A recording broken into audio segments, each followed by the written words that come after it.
하나님의 기대하심이 가득하시기를 주님의 이름으로 축복합니다. 어떠한 인생에서 혼란이 있는 시기는 전환기 때 혼란이 많이 있습니다. 그래서 초등학교에서 중학교로 올라가든지 아니면 중학교에서 고등학교, 또 고등학교에서 대학교, 나라도 마찬가지입니다. 나라도 전환기에 혼란이 일어납니다. 그래서 화폐가 바뀌든가 아니면 식민지에서 독립을 하든가 아니면 자유국가에서 식민지가 되든가 이렇게 전환기에 보통 혼란이 일어나는데요. 오늘 유대에는 이스라엘 민족들은 바벨론 포로기를 전후해서 혼란의 시기를 겪고 있습니다. 그러니까 신앙적으로나 도덕적으로 굉장히 부패했던 시기가 바로 이 시기입니다. 사회의 공의도 무너지고 사회 전체가 파괴되어 가고 있었습니다. 그런데 그럼에도 불구하고 이들의 종교적 행위는 계속되고 있었던 시기가 바로 이 유대의 전환기입니다. 종교와 사회가 이제 타락을 하면 신앙적으로도 무너지기 마련인데 이 유대 사회는 그렇지 않았습니다. 예배도 드렸고 금식 기도까지 하는 이들이 많았다라는 겁니다. 정확하게 얘기하면 이 시기가 언제냐면 바벨론 포로로 끌려갔던 사람들이 이제 다시 이스라엘 땅으로 돌아와서 폐허된 성전을 재건하였을 때 바로 그 시기입니다. 그러니까 지금까지 식민지였던 사람들이 다시 고향 땅으로 돌아와서 자유를 누리게 된 그 시기가 바로 전환기입니다. 바벨론의 포로로 끌려갔던 이스라엘 민족들은 하나님을 섬기는 제의, 그러니까 예배 의식과 또 율법의 열심이었습니다.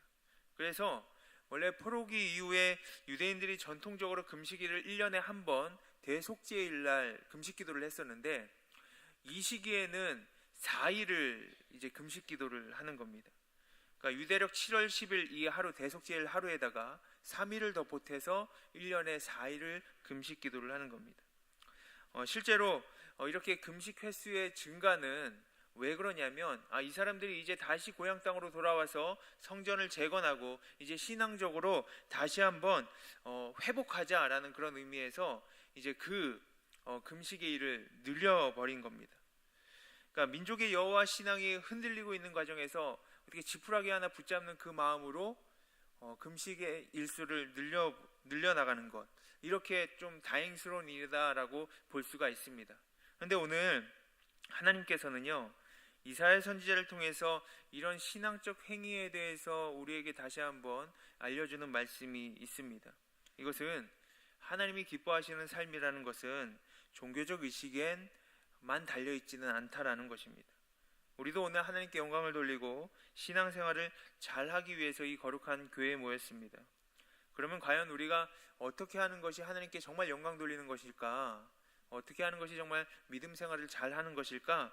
오늘 본문을 통해서 살펴보도록 하겠습니다. 이사야 58장 1절 말씀을 한번 다 같이 읽어보도록 하겠습니다. 시작. 크게 외치라.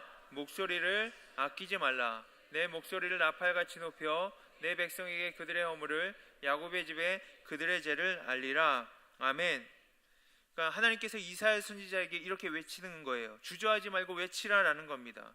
목청껏 힘을 다해서 외치라라는 겁니다.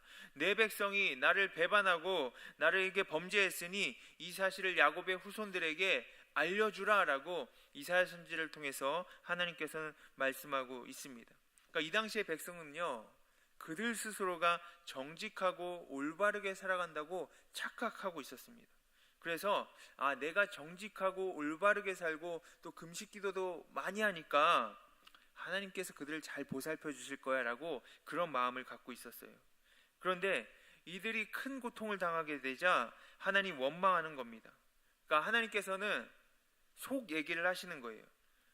너희들이 겉보기에는 금식까지 하면서 열심히 나를 섬기는 것 같지만 사실은 내가 원치 않는 금식을 하고 있다라는 겁니다. 그러면서 4절과 5절 말씀을 통해서 말씀하고 계십니다. 우리 4절과 5절 말씀을 읽어보겠습니다. 시작.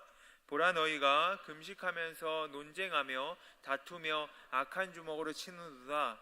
너희가 오늘 금식하는 것은 너희의 목소리를 상달하게 하려는 것이 아니니라. 이것이 어찌 내가 기뻐하는 금식이 되겠으며 이것이 어찌 사람이 자기의 마음을 괴롭게 하는 날이 되겠느냐. 그의 머리를 갈대같이 숙이고 굵은 배와 재를 펴는 것을 어찌 금식이라 하겠으며 여호와께 연락될 날이라 하겠느냐. 아멘. 이 사람들에게, 이스라엘 백성들에게 금식이라는 것은 본인이 하나님께 할 수 있는 최고의 것을 의미를 합니다. 그러니까 오늘날 우리들에게도 꼭 금식기도만 의미하는 것이 아니라 내가 하나님께 할 수 있는 최고의 것을 저기다가 한번 대입해 보시기 바랍니다. 찬양이라든지 섬김이라든지 성경 공부라든지 헌신이라든지 교사의 직분이라든지 여러 가지 것들이 있습니다. 그런데 우리가 거기에다가 저기다 잘 대입해 보면 과연 내가 하는 믿음 생활이라는 것이, 내가 하는 사역이라는 것이, 내가 하는 하나님의 일이라는 것이 과연 하나님께서 기뻐하시는 일인가 우리가 살펴볼 수가 있습니다. 이스라엘 백성들은요, 하나님께 제사하는데 정말 열심이었거든요. 바벨론 포로기 이전에 물론 귀한 이후에도 성전에 몰려드는 이들이 굉장히 많았습니다. 그럴 수밖에 없었겠죠. 이전에는 성전 없이 살았던 사람들이 이제 성전이 생기게 되니까 거기에만 막 몰리는 거예요. 그러니까 오늘날 교회를 등지고 세속으로 향하는 현대인들이 너무나 많은데요, 그것과 비교했을 땐 정말 아름다운 모습일 수가 없습니다. 근데 2절 말씀에 그들이 날마다 나를 찾아 나의 길 알기를 즐거워함이 마치 공의를 행하여 그의 하나님의 규례를 저버리지 아니하는 나라 같아서 의로운 판단을 내게 구하며 하나님과 가까이 하기를 즐거워하는도다 라고 했습니다. 그러니까 그들 스스로도 날마다 성전 앞에 나가서 제사 드리는 것을 자랑스럽게 생각했다라는 겁니다. 그런데 그 다음 절을 보면요, 이스라엘 백성들이 지금 불평하는 거예요. 뭐 불평하는 거냐면 금식을 하고 이런 종교적인 행동을 하는데 하나님 칭찬하지 않는다라는 사실 때문입니다. 오히려 꾸짖으셔요.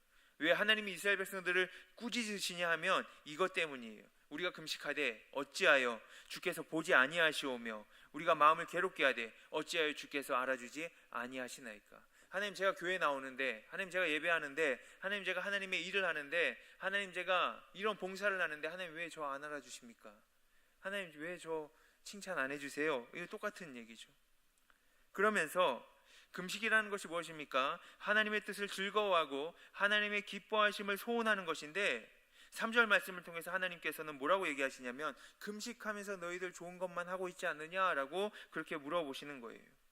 그러니까 금식은 하나님의 뜻을 알고 그분과 기뻐하는 것을 동행하는 것인데 그냥 자기 자랑, 자기 증명에 동원되고 있다라는 겁니다.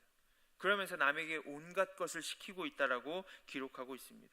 그러니까 괴로움에 빠진 사람들, 어려움과 아픔에 시달리는 사람들이 있는데 그 사람들을 돌아보지 않고, 그 사람들 쉬게 하지 않고, 그 사람들 위로하지 않고 너희들 좋은 것 위해서 저들을 더 착취하고 있지 않느냐라고 하는 그런 하나님의 말씀입니다. 4절 말씀에 그래서 금식을 하면서 다투며 싸우며 악한 주먹을 친다라는 것은 하나님의 뜻을 펼치는 일에 있어서 다툼이 있을 수가 없잖아요. 왜냐하면 자기를 부인하고 자기 십자가를 지고 하는 것이 하나님의 일 아니겠습니까? 근데 그럼에도 불구하고 그곳에서 다툼이 있고 아픔이 있고 주먹을 치는 악한 주먹이 서로 교차되는 일들이 반복된다면 그곳에는 하나님의 마음으로 하는 것이 아니라는 것입니다. 그러니까 하나님 보시기에 이들의 모습이 그렇게 아름다운 모습이 아니라는 것입니다. 하나님께서 이사야를 통해서 백성들의 외형적인 열심에도 불구하고 참된 경건이 결여되고 있음을 오늘 분명하게 말씀하고 있습니다. 성전에 나와 하나님께 제사 드리는 것이 자신들의 이기적인 욕구를 위해서 열심이었다라는 데 문제가 있었다라는 거예요. 하나님 원하시는 것이 무엇인지 모르고 오로지 자신들의 뜻을 간구하는 기원으로 가득 차 있는 제사였다라는 겁니다. 하나님과 제사를 드리는 것은 하나님과 막혔던 담을 무너지고 인간과 하나님이 서로 교통할 수 있는 최고의 기회인데 이 사람들은요, 제사를 자기들의 요구사항만 전달하는 데 쓰여졌다라는 겁니다. 하나님의 말씀을 듣거나 하나님의 뜻을 생각하는 데는 전혀 뜻을 두지 않았습니다. 그러니까 이러한 백성들의 모습은 하나님께서 원하시는 모습이 아니라는 것입니다. 이스라엘 백성들이 듣기 원하는 응답만을 하나님께 강요하는 그런 육체적 금식이라는 겁니다. 금식에 대한 이스라엘 백성들의 태도는 바로 하나님 기뻐하지 않는 육체적인 금식입니다. 하나님은 금식을 통해서 자신의 뜻을 관철하는 것을 들어주시는 기능적인 하나님이 아님에도 불구하고, 인격적인 하나님에도 불구하고 이 사람들은 기능적인 하나님으로 보고 있었다라는 겁니다. 하나님께서는 또 백성들에게 이렇게 말을 합니다. 너희가 금식하는 날에 오락을 찾아 얻으며 라는 겁니다. 사실은 금식을 한다고 하면서 그곳에 집중하는 것이 아니라 다른 것들에 마음을 많이 빼앗긴다라는 겁니다. 종들에게도 일거리를 줌으로써 금식의 본래 의미를 잊어버리고 있다라는 겁니다. 여러분, 금식의 진정한 의미는 무엇입니까? 그것은 세상의 모든 것을 끊어버리고 오직 하나님을 묵상하며 그분만을 의뢰하는 것입니다. 그러나 이스라엘 백성들은 그 마음은 하나님께 있지 않으면서도 형식적인 금식에 참여하고 있습니다. 하나님께서는 그런데 이와 같은 형식적인 금식을 원하지 않는다라는 사실입니다. 그 마음에 하나님의 마음이 있어야 됨에도 불구하고 그 마음에 하나님의 마음이 없다라는 겁니다. 진정한 금식이란 하나님과 이웃에게 범한 죄를 회개하고 전심으로 하나님의 자비를 구하는 것인데, 그들은 금식 기간 중에도 이웃에 대한 미움이 있었고 시기가 있었고 다툼이 있었고 무고를 멈추지 않았다라는 겁니다. 오늘날 우리들의 세상은 어떻습니까? 지금 우리 믿음만으로는 어두운 세상을 밝히기는커녕 어둠에 묻혀버리고 있는 것이 바로 오늘 우리들의 세상입니다. 기독교인으로서 사명을 제대로 감당하기에도 굉장히 어려운 세상에 놓여 있습니다. 하지만 이럴 때일수록 우리가 정말 정신 바짝 차려야 되는 것은 왜 그러냐면, 지금이라도 우리가 올바른 믿음을 가지고 하나님 앞에 서면 모든 것을 다스리시는 하나님이 우리를 굳건히 붙들어 이기게 하실 줄 믿기 때문입니다. 그러므로 우리는 바른 믿음을 가지고 있어야 됩니다. 모든 노력과 수고를 그 바른 믿음을 위해서 아끼지 말아야 됩니다. 우리가 신앙생활을 하면서 매주일 주님 앞에 나와 예배드리며 주님의 말씀을 들을 때마다 우리의 인격이 하나님의 성품을 닮아가고 있는지 한번 생각해 보시기 바랍니다. 우리의 삶이 하나님께서 원하시는 삶으로 변화되고 있는지 우리는 다시 한번 살펴봐야 됩니다. 그런데 우리가 예배는 꼬박꼬박 참석함에도 불구하고 하나님 말씀에 따라서 내 삶이 변화되지 않는다면, 내 자아의 껍질 속에 그대로 내가 갇혀 있다면 우리는 훌륭한 교인이 될 수 있을지는 몰라도 훌륭한 그리스도인이 될 수는 없습니다. 그리스도인은 어떤 뜻입니까? 그리스도의 가신 길을 뒤따르는 사람들입니다. 그리스도께서 가신 길은 우리가 잘 아는 대로 십자가의 길입니다. 또 십자가의 길은 자기 부정을 뜻하고, 그래서 우리가 그리스도의 뒤를 따른다라고 함에도 불구하고 십자가 앞에서 자신을 깨뜨리거나 거부하거나 주저한다면 우리는 아직 참된 그리스도인이 되지 못하고 있는 실정입니다. 그런데 그럼에도 불구하고 하나님께서는 계속해서 기대를 가지고 계시는 것은 분명히 바른 믿음을 향해서 갈 수 있기 때문입니다. 우리들도 분명히 변화될 수 있고 그 바른 믿음의 생활을 할 수 있기 때문입니다. 그러면 이스라엘 백성들을 향한 하나님의 기대는 무엇이겠습니까? 우리가 바른 믿음을 가지기 위해서는 어떻게 해야 될까요? 우리 9절 말씀을 한번 읽어보도록 하겠습니다. 9절입니다. 시작. 내가 부를 때에는 나 여호와가 응답하겠고 내가 부르짖을 때에는 내가 있다 하리라. 만일 내가 너희 중에서 멍에와 손가락질과 허망한 말을 제하여 버리고. 아멘. 하나님께서 우리에게 원하시는 첫 번째는 무엇이냐면 바로 잘못된 과거를 청산하는 겁니다. 그러니까 바로 그리스도인들은 회개의 삶을 살 수 있어야 돼요. 이스라엘 백성들은 하나님의 법도를 어기고 죄에 빠져 갖가지 악행을 저지르다가 나라가 둘로 갈려버리고 말았습니다. 죄악이 더욱 심했던 북왕국 이스라엘이 먼저 망했고 겨우 남은 남왕국마저도 멸망의 그림자가 덮이고 있던 때에 백성들은 아무런 마음도 가지고 있지 못한 채 허무감에 몸을 맡기고 있었습니다. 하지만 하나님께서는 새로운 기대를 거시면서 말씀하시고 있는 것이 무엇이냐면 용서받아야 할 과거를 가지고 있었다라는 겁니다. 약속의 땅에 들어온 후 하나님을 배반하고 이방인보다 더 못한 행위를 했으며 바알과 아세레 같은 우상을 섬기고 백성들끼리 서로 싸우고 또 멍에를 물고 무고하며 비방의 손가락질을 대었으며 하나님을 모독하고 죄악으로 향하는 허망한 말이 있었음에도 불구하고 하나님께서는 분명히 그 잘못된 과거를 청산할 수 있을 것이라는 기대를 갖고 있습니다. 이 기대는 오늘날 우리들에게도 하나님께서는 갖고 계십니다. 회개를 한 그리스도인은 회개의 눈물을 종종 흘리기도 하지만 그 뉘우침의 눈물이 마르기도 전에 곧바로 죄에 빠져서 실패를 하곤 합니다. 참된 변화를 이루지 못한 그리스도인들에게 죄와 싸워 이겨야겠다는 것은 굉장히 큰 짐이고 어려운 문제입니다. 하나님의 은혜를 가끔 경험하기는 하지만 죄에 대해서 반복적으로 실패하기 때문에 신앙의 이름으로 행하는 충동적인 행동은 있지만 인격적인 주님과의 사귐은 지속하지 못할 때가 굉장히 많이 있습니다. 내가 은혜 받아서 그것을 굉장히 지속적으로 하나님과 동행함에 있음에도 불구하고 그것을 들을 때는 결단하지만 감동될 때는 자극을 받지만 그것이 정말 유지하는 것은 정말 힘듭니다. 일시적인 것뿐입니다. 그렇기 때문에 회개가 중요한 이유는 단순한 죄의 뉘우침뿐만 아니라 진정한 신자의 생활을 유지할 수 있는 첫 번째 발걸음이기 때문에 회개가 중요합니다. 물론 거듭나고 변화된 그리스도인이라고 해서 실패하지 않고 늘 승리만 하는 것은 아닙니다. 하지만 마치 자라는 씨앗처럼 실패 속에서 영적 성장은 계속하고 있다는 사실을 우리는 깨달아야 됩니다. 거듭나지 못한 그리스도인들은 영적으로 자라지 못하고 깊은 침체와 또 무감각 가운데서 지나는 데 반해서 거듭난 그리스도인들은 위로 향해서 하나님의 마음을 가지고 실패 중에서도 영적 성장을 이루고 있다는 사실입니다.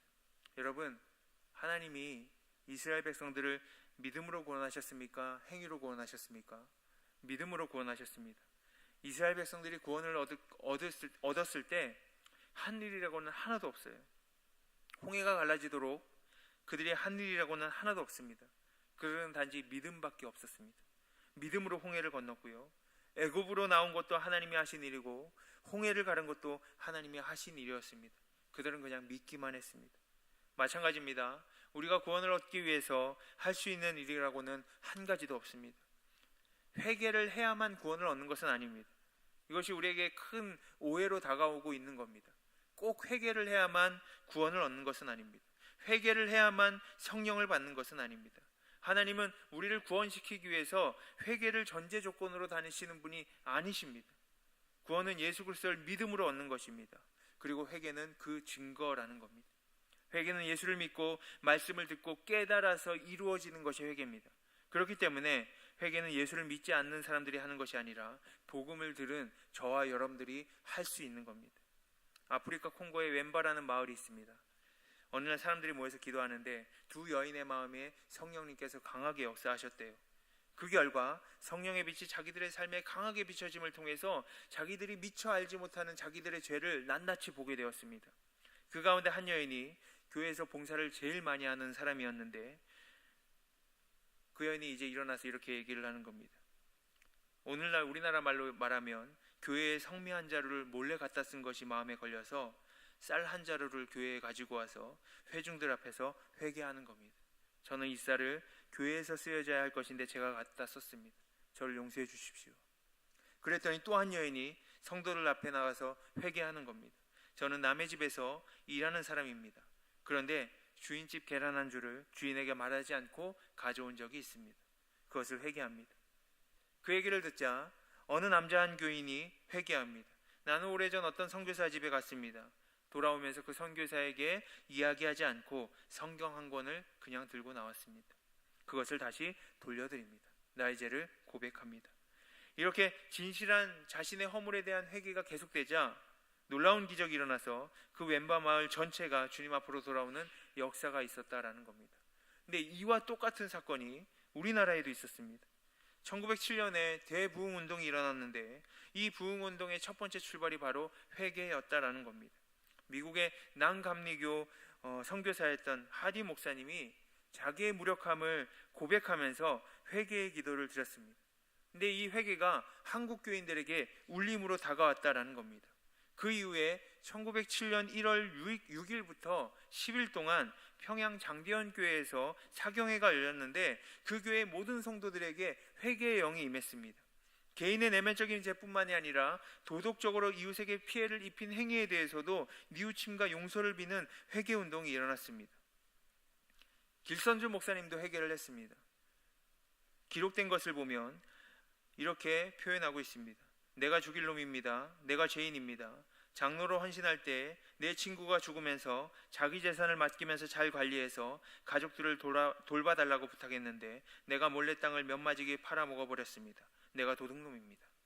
그러니까 이 회개를 듣던 교인들이 회개하기 시작했고 그 회개운동이 전국으로 퍼져나갔다라는 겁니다. 당시의 회개운동의 장면을 이렇게 묘사하고 있습니다. 사람에 이어 사람이 일어서서는 죄를 자복하고 넘어져서는 죄의식에 고민하면서 땅을 쳤다. 어떤 때는 죄 자복이 있은 후에 온 청중이 통성 기도를 하는데 또다시 죄를 자복하고 나서는 온 청중은 울음바다가 되었다. 이렇게 기도회는 새벽 2시까지 자백과 울음과 기도로 계속되었다.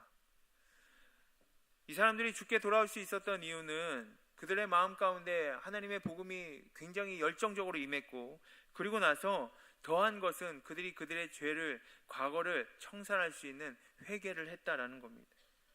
그 사람들의 마음의 변화가 있었고 회개가 성령의 역사를 더욱더 강하게 역사하도록 만들었던 겁니다. 회개는 구원을 얻기 위한 조건은 아닙니다. 하지만 구원받은 사람들이 깨닫고 돌이키는 것이 바로 회개라는 사실입니다. 우리의 삶 가운데서도 그런 은혜가 있었으면 좋겠습니다. 내가 잘못한 것, 내가 하나님 앞에 죄를 지은 것, 하나님 앞에 내어놓고 고백하고 인정했을 때 분명하게 하나님께서 우리를 바른 신앙의 길로 인도해 주실 줄로 믿습니다. 두 번째 10절 말씀입니다. 10절 말씀을 다 같이 읽어보도록 하겠습니다. 줄인 자에게 내 심정이 동하며 괴로워하는 자의 심정을 만족하게 하면 내 빛이 흑암 중에서 떠올라 내 어둠이 낮과 같이 될 것이며. 아멘. 하나님께서 우리를 바른 신앙의 길로 인도하시는 두 번째 기대는 바로 괴로움 당하는 자를 보고 마음이 움직이기를 원하신다라는 그런 사실입니다. 본문의 앞에서 금식에 관한 말씀을 주실 때 행함이 있는 금식을 기대하시는 하나님의 뜻을 우리가 볼 수 있었습니다. 또 줄인 자에게 내 양식을 나누어주며 유리하는 빈민을 지배드리며 헐벗은 자를 보며 입히며 내 고륙을 피하여 스스로 숨지 아니하는 것이 아니겠느냐. 이에 관한 연장선상에서 하나님의 기대는 이웃을 향한 긍휼에 맞추어져 있습니다. 어떤 버스에서 버스기사랑 어떤 승객이 싸우더랍니다. 버스기사와 승객이 말싸움을 종종 하잖아요.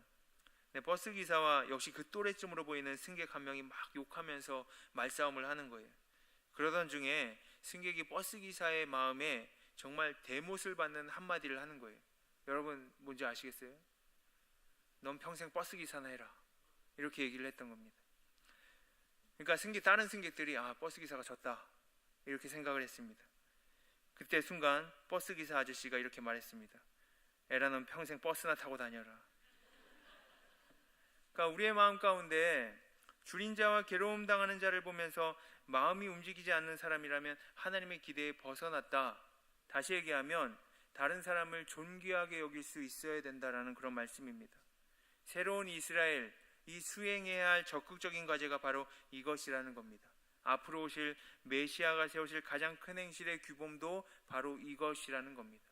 하나님과의 사랑을 회복하면 바로 이웃과의 사랑도 회복할 수 있어야 된다는 겁니다. 예수님께서 형제 사랑한다는 것이 가장 흠없고 보배로운 행실이라고 분명히 말씀하셨습니다. 부자 간원이 영생 얻는 방법에 대해서 질문했을 때 주님의 대답은 무엇이었습니까? 내게 있는 것을 가난한 사람들에게 나누어 주라라는 것이었습니다. 이는 형제와 이웃을 돌보고 사랑하라는 그런 강력한 의미를 담고 있습니다. 선한 사마리아 사람이 불행을 당한 이웃을 도와주었지 않습니까? 그 일이 아름다운 것은 하나님께서 기대하시는 것이 바로 그 사람을 통해서 역사했기 때문입니다. 이사야 시절에 유대인들은 성전에서 날마다 나와서 예배하는데 이웃의 아픔은 돌아보지 않았습니다. 주께서 보지 아니하시면 어찌하심이니까? 라고 하나님께 자신 있게 호소했지만, 왜 금식 기도하는데 응답 주지 아니하십니까? 자신 있게 호소했지만 하나님께서는 너희가 금식하면서 너희 오락할 건 다 하고 너희 금식하면서 너희 종들에게 시킬 거 다 시켰다라고 그렇게 말씀하고 있는 겁니다. 형식에만 치우쳐 있었다라는 거죠. 그래서 금식을 하면서도 육체적인 즐거움을 얻고 자기의 사역을 위해서 다른 사람의 희생을 강요했다라는 거예요. 예수님께서도 선한 사마리아 사람의 비유에서 바른 신앙에 대해서 말씀하십니다. 어떤 사람이 예루살렘에서 여리고로 가는 도중에 강도를 만나 신음하고 있는데 제사장과 레위인은 이 사람을 보고 그냥 지나치죠. 하지만 이곳을 지나던 사마리아 사람은 이 강도 만난 자를 발견하고서 그를 구해 주었습니다. 성경은 이 사마리아 사람이 그를 보고 불쌍히 여겨서 가까이 가서 기름과 포도주를 그 상처에 붓고 싸매고 자기 짐승에 태워 주막으로 태우고 갔다라고 그렇게 기록하고 있습니다. 강도들이 자기까지 덮칠지도 모르는데 그것을 생각할 겨를 없이 불쌍한 마음에 다가가서 기름과 포도주를 그들에게 주었다라는 겁니다. 그것은 값비싼 상비약이거든요. 값비싼 기름과 포도주를 돈으로 생각하지 않고 그 사람의 상처에 붓고 싸매었다라는 것은 그 돈보다 그 사람을 더 귀하게 여겼다라는 겁니다. 결코 작은 돈도 아니었습니다. 이 사마리아인은 강도 만난 자를 돕는 일에 대충하지 않았다라는 겁니다. 예수님께서는 우리들에게 이와 같이 너도 하라라고 말씀하셨습니다. 가장 우리에게 하나님께서 하시는 기대감은 무엇입니까? 바로 내 탐욕을 죽이고 내 음란을 죽이고 내 이기심을 죽이고 내 교만을 죽이고 시기, 질투, 원망, 저주의 재앙 모두 죽이고 사단 마귀의 유혹에 끌리는 내 마음 다 죽여서 날마다 승리하는, 그래서 정말 하나님과의 회복과 또 이웃과의 회복을 하는 그것을 정말 하나님께서 기쁘게 기대하고 계심을 믿으시기 바랍니다. 8절 말씀을 보도록 하겠습니다. 다시 읽어보겠습니다. 시작. 그리하면 내 빛이 새벽까지 비칠 것이며 내 치유가 급속할 것이며 내 공의가 내 앞에 행하고 여호와의 영광이 내 뒤에 호위하리니. 아멘. 오늘 이사야서를 통해서 하나님께서 말씀하신 것은 굉장히 간단합니다. 회개를 통해서 하나님과의 관계가 회복되고, 그리고 이웃사랑, 남을 섬김을 통해서 이웃사랑의 관계가 회복이 되면, 그리하면 하나님이 기대하시는 삶을 살게 된다라는 겁니다. 하나님과의 관계가 회복되고 이웃과의 관계가 회복되면 분명하게 바른 신앙의 삶을 살 수 있게 된다라는 겁니다. 그리고 오늘 본문은 하나님이 기뻐하시는 삶을 사는 자들에게 주시는 축복의 약속입니다. 첫 번째 약속을 보겠습니다. 바로 회복의 약속입니다. 내 빛이 아침같이 비칠 것이라는 말씀은 어둡고 괴로웠던 그런 절망의 밤이 지나고 하나님의 은혜와 하나님의 축복이 아침 태양빛까지 비치게 될 것이다 라는 겁니다. 오랫동안 절망 가운데 살았던 이스라엘에게 모든 것이 회복되리라는 것입니다. 내 치료가 급속할 것이라는 말씀은 영적으로, 정신적으로, 육체적으로 고통받던, 고난받았던 모든 상처와 아픔들을 하나님께서 싸매어 주실 것이다 라는 그런 약속의 말씀입니다. 오늘 우리가 형식적인 믿음 생활이 아니라 삶이 있는 믿음 생활, 바른 믿음 생활을 하면 하나님이 우리의 삶을 회복시켜 주셔서 어둠과 절망의 자리에서 빛의 자리로, 그리고 아픔의 자리에서 회복의 자리로 분명하게 옮겨주실 줄 믿습니다. 두 번째 9절 말씀에 보면, 9절 말씀을 다 같이 읽어보겠습니다. 시작. 내가 부를 때에는 나 여호와가 응답하겠고 내가 부르짖을 때에는 내가 여기 있다 하리라. 만일 내가 너희 중에서 멍에와 손가락질과 허망한 말을 제하여 버리고. 아멘. 9절에 보면 내가 부를 때는 나 여호와가 응답하겠고 내가 부르짖을 때에는 내가 여기 있다 하리라 라고 하셨습니다. 부를 때, 부르짖을 때 우리들이 잘 아는 바로 기도를 의미합니다. 그러니까 우리가 믿는 하나님은요, 부를 때 응답하시는 하나님입니다. 하나님의 성품이죠. 그리고 부르짖을 때 내가 여기 있다 라고 말씀하시는 하나님입니다. 여러분들 자녀가 예전에 갓난아기 때 막 울잖아요. 그럼 여러분들 어떻게 하면서 가십니까? 아, 엄마 여기 있어, 아빠 여기 있어 라면서 가시죠. 하나님도 그렇게 하시겠다라는 거예요. 내가 하나님께 부르짖으면 하나님 나에게 말씀해 주시고, 내가 하나님 앞에 정말로 하나님 앞에 부르짖으면 하나님이 여기 있다라고 나에게 말씀하신다라는 그런 말씀이에요. 기도 응답의 바로 약속입니다. 우리가 하나님을 기쁘시게 해드리고 또 하나님과의 관계가 회복되고 이웃과의 관계가 회복되면 분명하게 내가 여기 있다, 하나님께서 나를 돌봐주시고 나를 인도해 주시고 하나님께서 나를 축복해 주실 것이라는 것을 믿습니다. 갈멜산 위에서 바알을 섬기는 사람들 450명, 아침부터 저녁까지 자기들이 섬기는 바알을 부르며 응답해 주실 것을 기대했지만 그들은 끝내 바알이 내가 여기 있다 라고 하는 말을 듣지도 못했고 그 모습을 나타내지도 못했습니다. 하지만 엘리야가 하나님을 향해서 아브라함과 이삭과 이스라엘의 하나님 여호와여, 주께서 이스라엘 꿈에서 하나님 되심과 내가 주의 종이 됨과 내가 주의 말씀대로 이 모든 일을 행하는 것을 알게 하옵소서 라고 기도했을 때, 불로 응답하소서 라고 부르짖을 때 하나님은 살아계신 분이며 불로 응답해 주셨다라는 사실을 우리는 너무나 잘 알고 있습니다. 우리 하나님은 지금도 우리의 삶 가운데서도 내가 여기 있다라고 계속해서 외치고 계십니다. 우리가 기도할 때 하나님 분명히 그런 응답을 주신다라는 약속입니다. 11절 말씀을 한 번 더 보도록 하겠습니다. 11절입니다. 시작. 여호와가 너를 항상 인도하여 메마른 곳에서도 내 영혼을 만족하게 하며 내 뼈를 견고하게 하리니 너는 물된 동산 같겠고 물이 끊어지지 아니하는 샘 같을 것이라. 아멘. 세 번째는 인도하심의 약속입니다. 하나님 언제나 당신의 자녀를 인도해 주시기를 원하십니다. 낮에는 구름 기둥으로, 밤에는 불 기둥으로 인도해 주셨습니다. 블레셋이나 아낙 자손들이 앞길을 막았을 때에는 하나님이 저들보다 앞서서 그들을 치워 주셨습니다. 특별히 오늘 말씀을 보면 하나님이 우리를 인도하시는데 항상 너를 인도하신다라고 했습니다. 그저 어느 순간만 인도하시는 것이 아니라 항상 우리를 인도하신다라는 거예요. 하나님 나의 목자시고, 하나님 나의 목자시면 내가 부족함이 없지 않습니까? 하나님이 인도함을 받는 자들에게 주시는, 분명하게 하나님 주시는 축복입니다. 네 번째는 물된 동산의 축복입니다. 예레미야 31장 12절 말씀에 보면 그 심령은 물된 동산 같겠고 다시는 근심이 없으리로다 라고 하였습니다.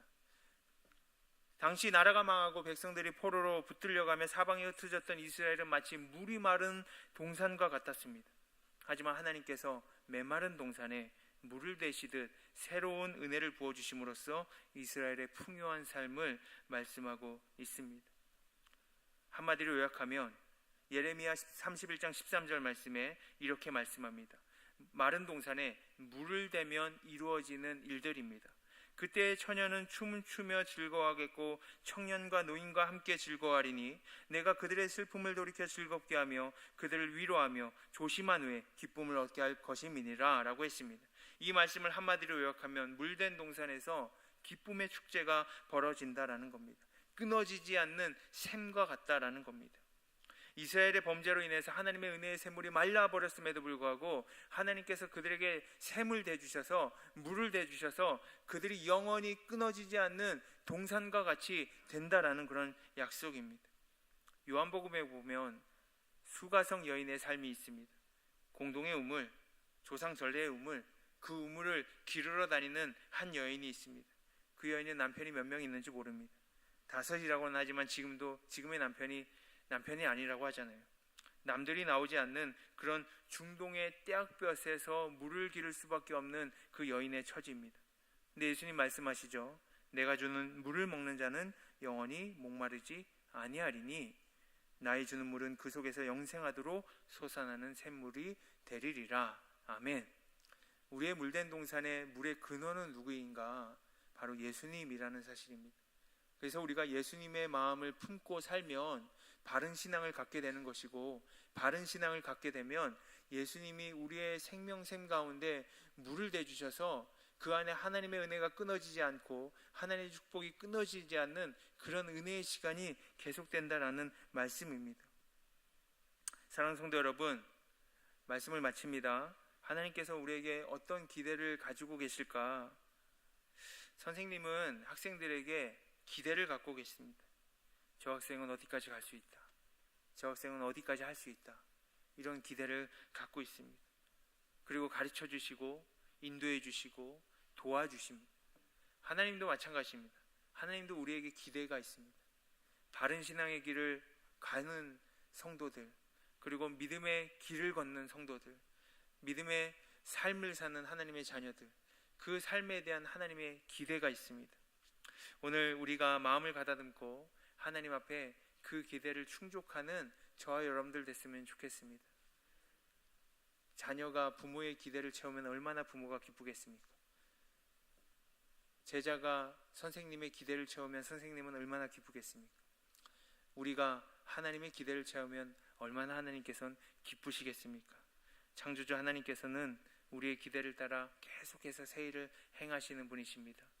우리가 정말로 잊어버리지 말아야 될 것은 그 안에 있는 정말 알맹이, 하나님과 회복하고 이웃과의 회복을 통해서 더욱더 바른 신앙을 저희들과 여러분들 함께 하시기를 주님의 이름으로 축복합니다. 기도하겠습니다. 하나님 아버지 감사합니다. 오늘 우리가 은혜로 살게 하셨고 또 주님의 영광을 위해서 감사 찬양할 수 있게 하셔서 감사합니다. 하나님, 우리가 더욱더 형식적으로 사는 것이 아니라 우리의 마음을 주님께 드림으로써 우리의 삶이 물된 동산 같고 영원히 끊어지지 않는 샘물 같게 되게 도와주시옵소서. 우리가 주님 앞에 우리의 마음을 드릴 때 주님께서 응답해 주시며 주님께서 우리와 함께 하신다라는 사실을 깨닫게 하시고 더욱더 주님 바라보며 주님을 우리의 마음에 품고 살아가는 저희들이 될 수 있게 도와주시옵소서. 하나님 우리에게 기대하십니다. 그 기대감을 채우는 저희들 될 수 있게 도와주시옵소서. 모든 말씀 예수 그리스도 이름으로 기도하였습니다. 아멘.